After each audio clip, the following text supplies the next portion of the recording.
بسم اللہ الرحمن الرحیم۔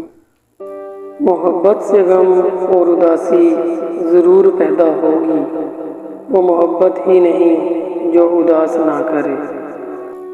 ہم خود کو ہی سنوار لیں، سدھار لیں، معاشرے پہ ہمارا یہی احسان کافی ہوگا۔ نیکیاں کرتے جاؤ، دریا میں ڈالتے جاؤ، جب کہیں زندگی میں طوفان آیا تو یہی نیکیاں کشتی بن جائیں گی۔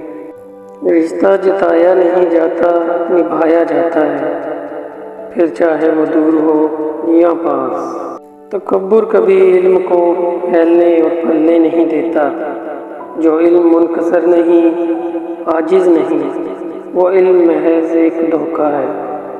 خاموشی ایک دنیا ہے، اس میں اگر آپ داخل ہو سکتے ہیں تو پھر ہی آپ اس کا مزہ لے سکتے ہیں۔ جو ذہن اپنی لذتوں کا غلام اور جو روح اپنی خواہشوں کی قیدی ہو، وہ ایک بنجر زمین کی مانند ہے۔ جب تم کسی میں کوئی عیب دیکھو تو اسے اپنے اندر تلاش کرو، اگر اسے اپنے اندر پاؤ تو اسے نکال دو۔ یہی حقیقی تبلیغ ہے۔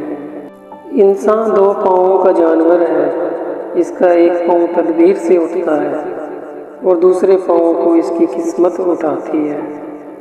درد وہ ہوتا ہے جو ہمیں دوسروں کی تکلیف میں دیکھ کر ہوتا ہے، ورنہ درد تو جانوروں کو بھی محسوس ہوتا ہے۔